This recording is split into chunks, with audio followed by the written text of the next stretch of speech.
Welcome to simple code. आज हम देखने वाले हैं if else condition in PHP. चलिए जल्दी से शुरू करते हैं अपने वीएस कोड एडिटर पे। तो मैंने अपाचे और एसक्यूएल दोनों सर्विसेज चालू कर दी है और मैं यहाँ पर वीएस कोड एडिटर पर एक फाइल बना चुका हूँ इफ कंडीशन डॉट पीएचपी के नाम से। और अब हम आगे बढ़ते हैं। फ्रेंड्स, यहाँ मैं चाहता हूँ कि आप है ना कोई भी एक वैल्यू दे दो। मैं एक डॉलर वैल नाम का एक है ना वेरिएबल बना लेता हूं और उसके अंदर मैं वैल्यू दे देता हूं 50। हम क्या करेंगे, हम एक वैल्यू देंगे यहां पर स्टार्टिंग फ्रॉम 0 to 100। ठीक है, चलिए ठीक है। अब हम क्या करना है, हम यहां पर कंडीशन चेक करवाएंगे। मैं यहां पर बताऊंगा कि यह जो वैल्यू है वो 1 से 25 के बीच में है, 26 से 50 के बीच में है, 51 से 75 के बीच में, या 76 to 100 है। चलिए हमें ऐसा करना है। ठीक है, तो हम कैसे करेंगे? तो सबसे पहले तो हम इस वैल को मतलब इस वेरिएबल को देखेंगे कि अगर ये लेस देन या इक्वल टू हुआ 25। ठीक है, मतलब अगर ये कंडीशन हुई ट्रू तो आप क्या करना जी, आप इस ब्लॉक को एग्जीक्यूट करना। ठीक है, ओके जी। और मैं यहां पर इको करवाता हूं दिस इज 0 to 25। तो अगर मुझे यहां पर ऐसा करना होता कि खाली मुझे 25 तक की ही वैल्यू देनी है, ठीक है, तो मेरा ये एक ही कंडीशन सेटिस्फैक्टरी हो जाता, मतलब मेरा कोडिंग यहां पर खत्म हो जाता, मेरा प्रोग्राम फिनिश, मतलब कंप्लीट नॉट फिनिश। तो मैंने ये सेव किया और हम ब्राउजर पे चले और हमने रिफ्रेश किया तो ये बोल रहा है दिस इज 0 to 25। क्यों? क्योंकि ये 25 है। अगर मैं यहाँ पर 5 भी दे देता, सेव करता, तो भी मुझे सेम बताता, लेकिन अगर मैं यहाँ पर दे देता 55, सेव किया, रिफ्रेश किया, सॉरी यही नहीं, ब्राउजर पे, ओके, तो ये मुझे कुछ नहीं बताएगा। क्यों? क्योंकि मैंने इतनी ही रेंज तक का कंडीशन वैलिडेशन के लिए रखा था, बाकी का तो मैंने कंडीशन चेक करवाया ही नहीं। अच्छा जी, तो आगे भी कंडीशन चेक करवाना है कि सपोज ये कंडीशन हुई ट्रू तो यहां से लेकर यहां तक का पार्ट एग्जीक्यूट होगा। लेकिन अगर ये कंडीशन फॉल्स हुई तो कंट्रोल ये इसमें जाना ही नहीं चाहिए, कंट्रोल सीधा दूसरी बार यहां आना चाहिए। और यहां मैं एक कंडीशन दूंगा कि अगर ये इफ नहीं हुआ तो एल्स आप ये रन कर देना जी, ये वाला ब्लॉक। ठीक है, इस ब्लॉक में हम क्या लिखेंगे, इको करवाते हैं दिस इज मोर देन 25।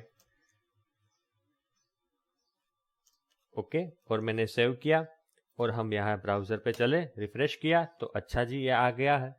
सीधा ही एल्स पार्ट पर कंट्रोल आ गया, मतलब ये कंडीशन उसने चेक की इंटरप्रेटर ने कि अच्छा ये 25 से कम भी नहीं है, ज्यादा मतलब इक्वल भी नहीं है और कम भी नहीं है, नहीं लेस देन है ना ही इक्वल है। तो इस पार्ट को ना यहां से यहां वाले पार्ट को छोड़ दो और ये कंट्रोल यहां पर आ गया एल्स पे। उधर कुछ कंडीशन है नहीं है, तो उसने सीधा ही ये ब्लॉक को एग्जीक्यूट कर दिया, ये वाले ब्लॉक को। ठीक है, लेकिन क्या होता अगर मैं यहां पर भी एक कंडीशन लिख दूं, इफ ये जो वैल्यू है ना वो अगर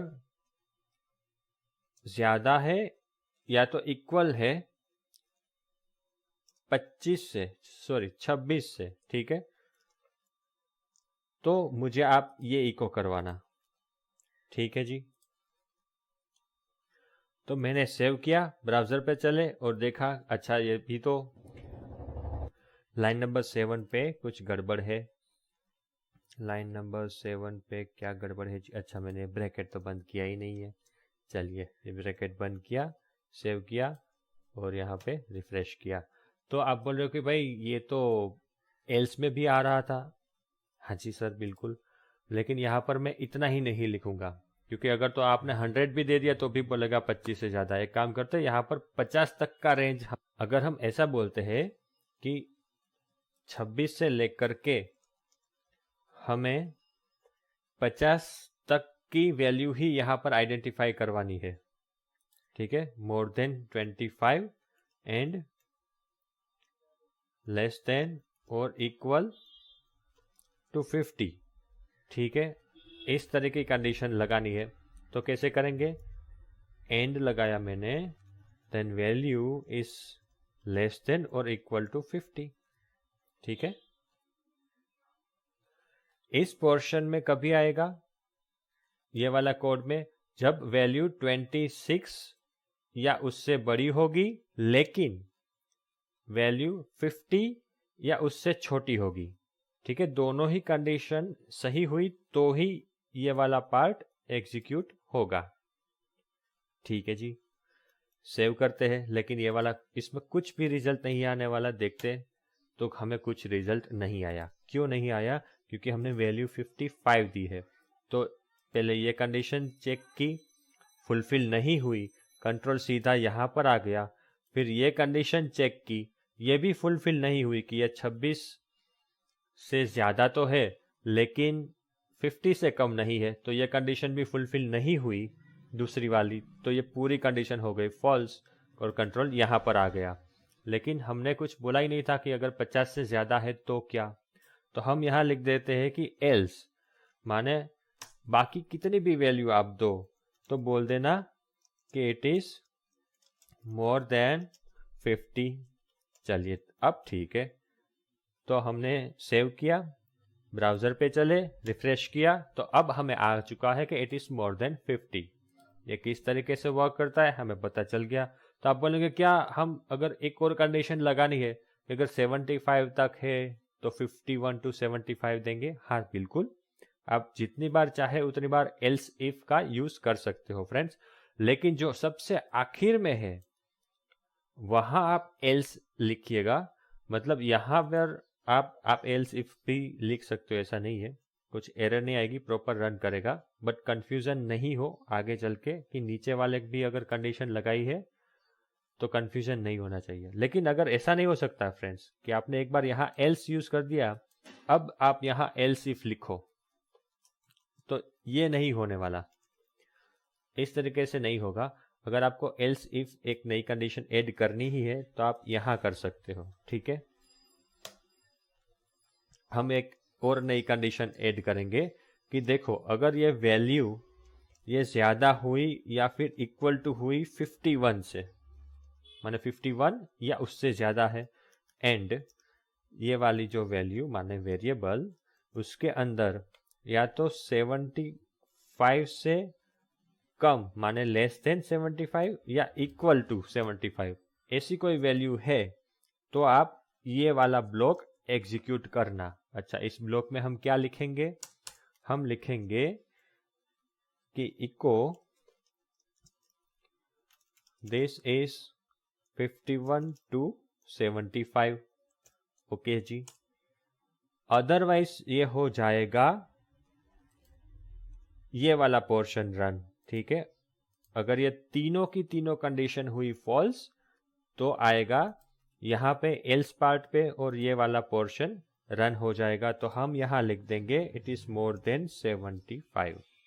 चलिए जी, हमने ये सेव किया, ब्राउजर पे चले, रिफ्रेश किया तो इट इज 51 to 75। अच्छा दिखाइए, हाँ जी 55 है। अच्छा मैं यहाँ पर 45 लिख देता हूँ। सेव किया, ब्राउजर पर चले तो ये more than 25 and less than and equal to 50। अच्छा जी, तो क्या ये सही है? हाँ जी। तो इस तरीके से हमें सबसे पहले इसका फ्लो ही समझना है फ्रेंड्स, यही मेन चीज़ है। अगर मैं यहाँ पर 5 देता हूँ तो ये आ जाएगा फर्स्ट कंडीशन में, ठीक है, 0 to 25 में। फ्लो हमें समझना मेन चीज़ है कि ये पहले यहाँ चेक करेगा सबसे पहले। अगर ये कंडीशन ट्रू हुई तो ही ये वाला पार्ट में जाएगा, अदरवाइज सीधा जंप करके, अगर कंडीशन फॉल्स हुई तो सीधा जंप करके यहाँ पर आ जाएगा ये कंडीशन चेक करने के लिए। ये दोनों ही कंडीशन दी है हमने यहाँ पर, तो ये दोनों कंडीशन हमने एंड दिया है, इसलिए दोनों कंडीशन अदरवाइज ये फॉल्स मानेगा। तो अगर ये फॉल्स हो गया तो वापस कंट्रोल यहाँ से यहाँ तक तो अंदर जाएगा ही नहीं, सीधा कंट्रोल यहीं आ जाएगा और ये तीसरी कंडीशन चेक करेगा। अगर ये ट्रू हुई तो ये इको वाला पोर्शन, मतलब ये करली ब्रैकेट वाला पोर्शन एग्जीक्यूट होगा। अगर ये फॉल्स हुआ तो सीधा कंट्रोल यहाँ पर आ जाएगा और यहाँ देखेगा कि ये तो एल्स है, मतलब यहाँ कुछ चेक करने वाला नहीं है। अगर यहाँ तक आए हैं तो ये सीधा ही एग्जीक्यूट कर देगा। लेकिन ये अगर इससे पहले, मतलब एल्स से पहले कोई भी कंडीशन हो गई ट्रू और कंट्रोल ने वो ब्लॉक एग्जीक्यूट किया, तो एग्जीक्यूट करने के बाद कंट्रोल सीधा ही यहाँ आ जाएगा, तो ये एल्स वाला पार्ट भी एग्जीक्यूट नहीं होगा। ठीक है, आई होप आपको इसका अच्छे से मैकेनिज्म समझ में आ गया होगा। अगर कोई क्वेरी रहती है या कोई सजेशंस है तो प्लीज़ हमें ईमेल करके ज़रूर बताइएगा। हमारा वीडियो अगर आपको अच्छा लगा है तो प्लीज़ अपने दोस्तों के साथ शेयर कीजिए और चैनल को सब्सक्राइब कर लीजिए। वीडियो देखने के लिए बहुत बहुत धन्यवाद।